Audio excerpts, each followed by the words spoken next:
rubber will be flying this week on Lucas Oil on the Edge. We're going to show you super competitive, ultra-fast drag racing on 10.5-inch tires. We're headed to the Texas Motorplex in Ennis, Texas. It's the battle for the belt. We'll narrow the ladder down to 2 drivers. And with the championship belt finally in reach, the fight is on to the finish line. We'll also show you some spectacular crashes coming up later in the show. Let's go ahead and get it started now.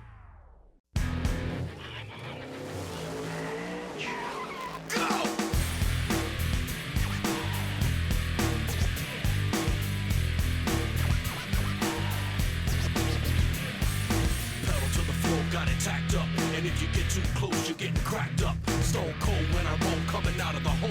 Get back, cause I'm out of control. I'm on the edge.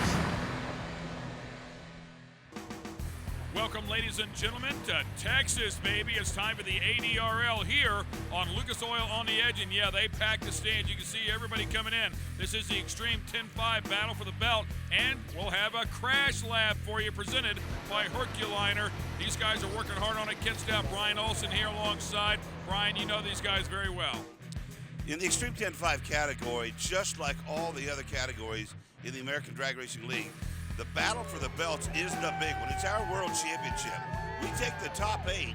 Instead of running them down to the wire toward the end of the season, we're going to do it all right here in one day. 8 cars for the championship belt. Standing down in the pit lanes is our man, Tony Bachhoven. Tony? One of the most exciting classes on the tour has got to be the Flowmaster Extreme 10.5 class. Why is it so exciting, you ask? Because you have to get between 1,500 and 4,000 horsepower to the ground. And how do you do it? Right here, these 10.5-inch drag slicks.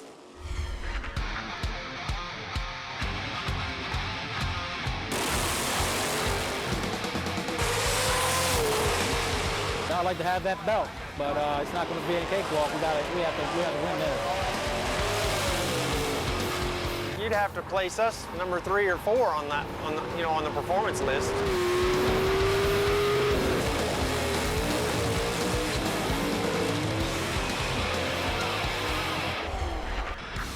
Here's a look at the Mosier Engineering battle for the belt ladder. If you notice up at the top left, Glidden is the #1 qualifier. He earns a bye run. Because of that, Carlton and Pappas down at the bottom of your screen, the number 7 and 8 qualifiers, will run here in round number 1. That'll even things up. And Brian, this is all 8th mile racing, so it's very aggressive, very quick. Yeah, you got to be off that starting line on time. On board with Spiro Pappas. That is a fast race car. And Spiro Pappas now will head to the next round in that battle for the belts. Look at that Pontiac nearest the camera. That thing has got a 3-speed automatic transmission, and he'll make his way now into competition in the battle for the belts. Once again, all happens in 3 runs in one day for a world championship.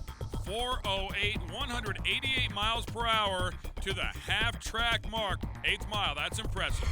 Remember those crashes I told you about? Find out how this driver ended up on his lid later in the show. On the Edge is brought to you by Lucas Oil Products, made in America, sold to the world. General Tire, unleash the fury. And by Mosier Engineering, made the American way in the USA. Welcome back to Lucas Oil on the Edge for the Extreme 10-5 battle for the belt. We're at the Texas Motorplex. An incredible class. These guys are a ton of fun to watch, man. We're going to pick up the action here, round number 2. The weather, pretty nice here. 59 degrees, humidity 51%. They're making some horsepower out here today. And these are the temperatures that these drivers want to race in. I guarantee you, just 500 feet of elevation. You're going to take a turbo car on the left side of the screen and a supercharged car, Chuck Hulse, on the right.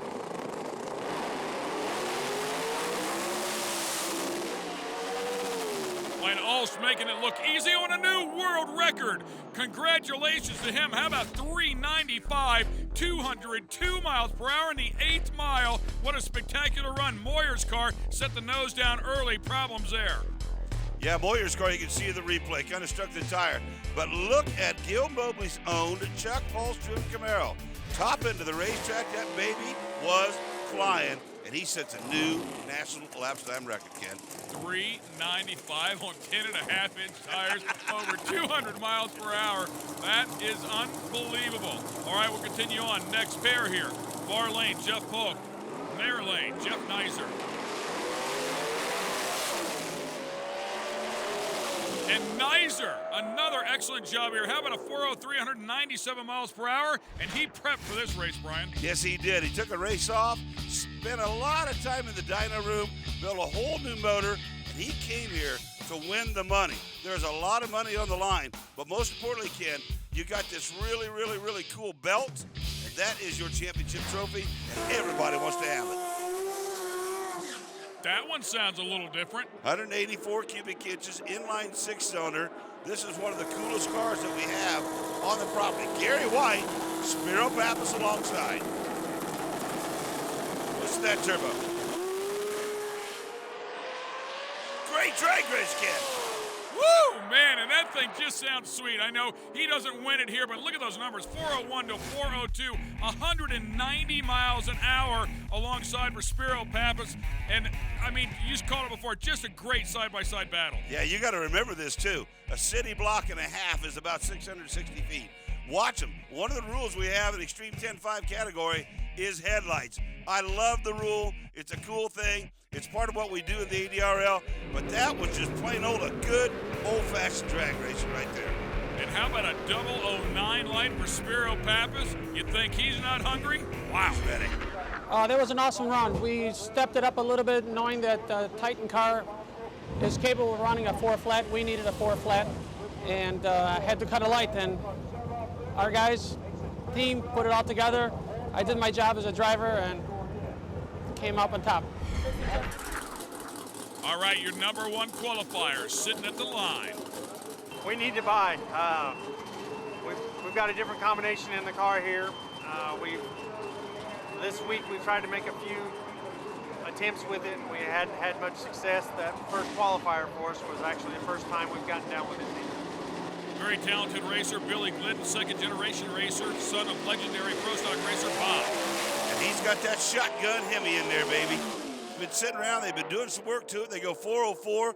The speed actually is down, but Billy Glidden knows how to play his cards, Ken. He's holding it back a little bit. Stay with us, it's gonna get wild. Whoa!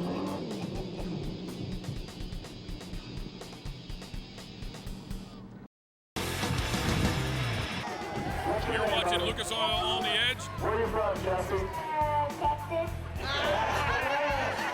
Anybody else here from the great state of Well, he might not have all of his front teeth. He does have a big black cowboy hat on, so he's having a good time out here at the Extreme 10.5 battle for the belt. Great to have the fans out here, get them involved, and I'll tell you, these guys pack the house. Yeah, they are definitely serious down in Texas about their drag racing. Glidden and Alsh, Pappas, Nizer, those are the combinations. You got to remember, too, that a couple of these drivers are already part of the Mickey Thompson 3-second club. Pappas is one, Alsh is the other, and those guys you got to think would be the favorites going into the semifinals here.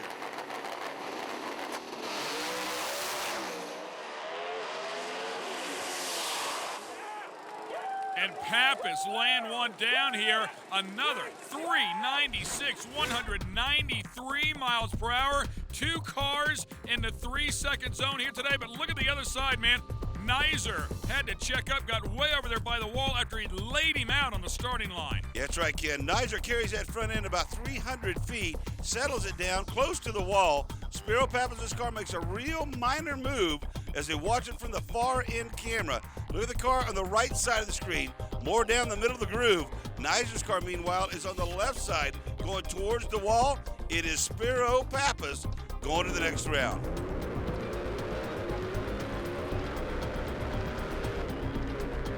Nice onboard shot right there. I'm telling you, a lot goes on in the span of 4 seconds. Look at them guys. That's the Pappas boys right there. I tell you what, that is one good group of guys right there. All right, next up, you're looking at Chuck Ulst there. Of course, the supercharged machine. He'll line up alongside Billy Glidden, your number one qualifier. Ulst, a tough competitor. We saw that 395 out of him last time around, so Glidden's got his work cut out for him. Purpose-built Chevrolet Camaro, in the purpose-built Pappas car just to beat that Mickey Thompson car right there.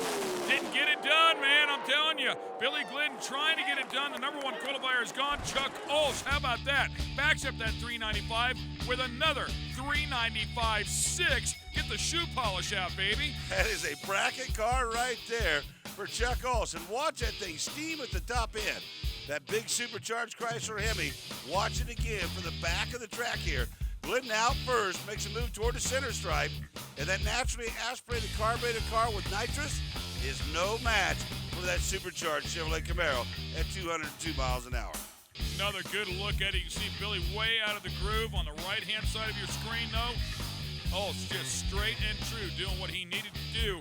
Again, over 200 miles per hour. Olsz, the man to beat here today. Pappas is coming on strong. I mean, he just went a 96, we went a 95. This is going to be tight. This is going to be fun. It'll be great for the fans, great for ADRL. And I just can't wait to get up there to get this round going and see what happens. You know, I'd like to have that belt, but it's not going to be any cakewalk. We have to win this. It's all about ET with the ADRL, but later in the show, it's going to be how far can you drag that back bumper or maybe roll it over. Stay with us. We've got a lot of action coming your way.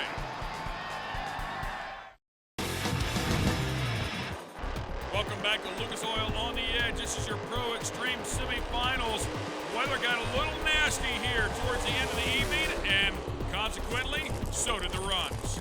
Yeah, that's exactly right. As you take a look at that machine of Jason Scruggs, got loose off the starting line, stayed with it just a little bit too long. Watch it from behind. Watch the Camaro on the left side of the screen.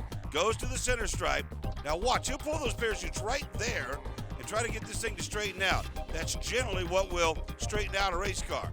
It just looks for the longest time like he's going to keep it there.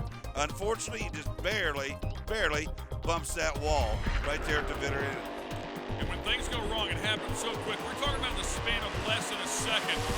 These things get out of shape. The speeds are going like that. And that is a scary, violent hit right there in the driver's door. Jason Hamster's DeMont, Indiana-based machine leaves the starting line, makes just a little bit of a move to the right. You can watch it bobble right there in a track that is getting a little bit cool at night here. And he moves right straight in front of Josh Hernandez and goes directly into that wall. And all we could do was hold our breaths and hope this kid was going to be okay. Well, guys, Chuck Olsz was all ready to go last night in the final rounds, but the weather changed, so the drivers and the officials decided, no deal, we're going to run this thing a day later. So here we are today. The sun is out. The weather is completely different. First of all, you've had time to sleep on it and think about that belt. Are you ready to go today?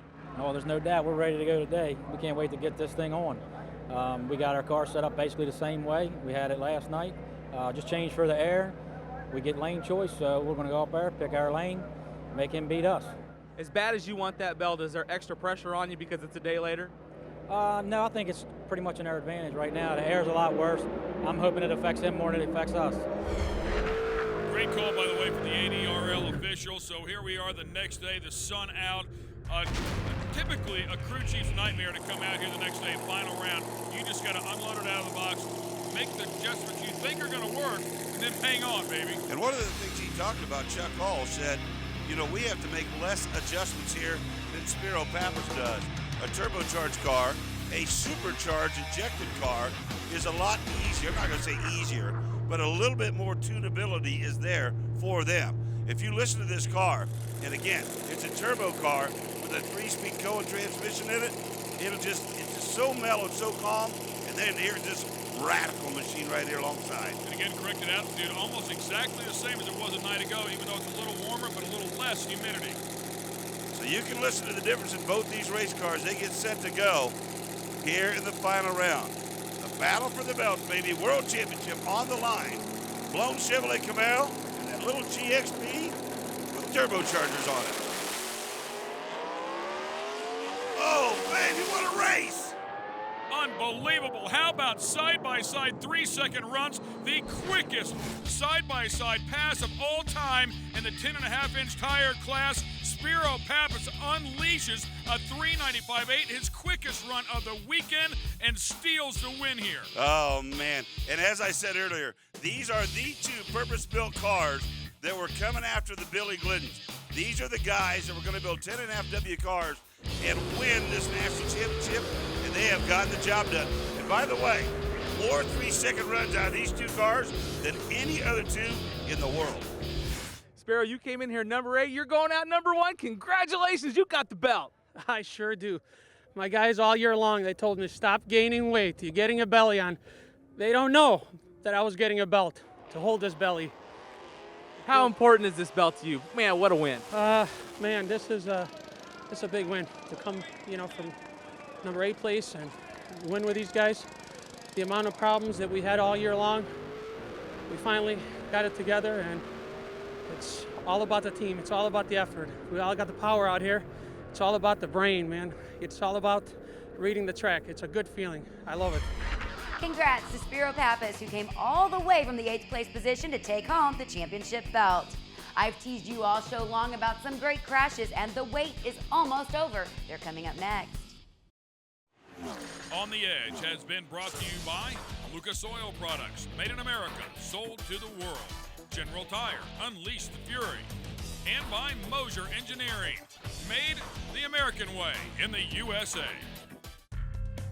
All right, hold on. It is time for the Lucas Oil Crash segment. How quickly can things go wrong at 300 feet? We'll take a look at that one. Oh, man, even in the sand, baby. You don't even have to be on the pavement. Talk about hook these things up. Carbon fiber paddles on these tires. When they get some bite, man, they shred it. But as you can see, that one got out of shape, stabbed it one more time, and then it really got ugly. One of the things that you could have seen if you watched the right side of the exhaust headers was that baby looked like it was running on no fuel on the right. Take a look at all that fuel on the right side. It's not burning. And as a result, it's trying to push that car to the left. Once it got to the left, then you are out of control of that machine. One more look at it here, just rears up a lot of weight on the right side, corrects it, and when he does, of course, it rolls that sidewall over and then eventually catches a bite, just shreds this thing into pieces, rips the front end of the car completely off. Good thing about it, driver out of the thing and A-OK. The car, though, a total loss. All right, let's go figure 8 racing. And oh, man. Yeah, it gets ugly quick out here as well. Barefoot Billy out there and was doing a great job, but just gets tagged as he goes through the intersection. Those two red cars were mixing it up on their own, and Barefoot Billy was in the wrong place at the wrong time. We'll watch it again right about now, and he'll get nailed right there in that left quarter panel. Yeah, the left front completely gone from the 40 car. The 40 and the 64 get into each other, so that kind of got them out of shape, and of course, Barefoot Billy got caught up in all the action there, turned completely around, and the lead gone just that quick. The fans, of course, loved it, standing on their feet as they had some fun in Indianapolis. All right, let's go drag boat racing. Talk about stuff getting ugly and scary quick. Wow. Those guys take off. It started to chine left to right. They typically get a couple, 2-3 hops, and then they get in big trouble. The supercharged power plant in the back. There's the hop. There's the chine right there, left, right. Stuffs the nose. Then it, of course, rips this thing apart. The engine goes one direction. The hull goes another direction. And then the capsule, designed to break away, does its job. It breaks away. The driver's confined inside a full roll cage inside of that capsule. And they also have air bottles in there so that when they go under the water, or if they go under the water, they can actually survive for some 15 minutes. That capsule, so if it even goes down below the level of the water surface, they'll be right over there on the spot. They'll get them out of there, and they'll be A-OK 99% of the time. This is a flat bottom boat. Watch this. Wow. Boom, just like that, it just disintegrates the boat.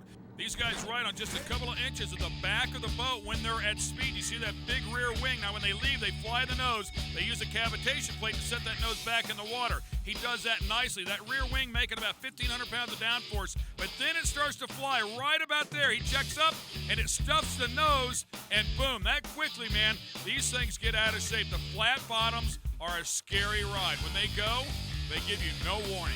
At that point in time, you are just along for the ride. And Ken, you got to admit, this is a picture-perfect run up to the point of that thing started to sash in a little bit. I mean, right there. You couldn't want it to be any It's better. starting to fly right there, and it got too far out of the water. Whenever it did, it set back down, and of course grabbed some of that hole on the left-hand side. There goes a capsule on the left-hand side. The lid intact, that is key. As long as that lid stays shut, those guys stay strapped in, they are A-okay. Oh, man. Byron, Illinois, the wheel stand competition. And I'm going to tell you something. That car is a work of art. Jason Schubert's machine, who's been doing it for a long time, probably one of the most meticulously prepared cars in the world, and he brings it out here and does this with it. Yeah, he laid it on the line. It was a huge wheel stand. The fans went crazy, and rightfully so. And then, unfortunately, it got out of shape, and it just did not stop tumbling. He's a body man by trade and one of the best in the business, and it didn't take but about 6 or 8 months that baby was completely repaired and back on the track once again. Both rear tires come up off the ground, and then, of course, the right rear came back up again. That gave the left rear a little more traction, shot it off to the center line, and away he went. A keen eye would tell you that the back half of this car, back by the quarter panels, that he shortened it up a little bit in order to make it a little bit more advantageous here in the wheel stand competition. And he did win, by the way, for all Yes, his sir. effort. Okay, let's go train racing. Rockford, Illinois, baby. Gary Oscarson around the outside. Watch the red, white, and blue machine slings the back part of the train up there, dives it down in, flips it over. Eventually it caught on fire. I mean, he pretty much accomplished it all in one turn. And listen to the fans. Gary, well known in these parts here, and he is kind of the man to beat.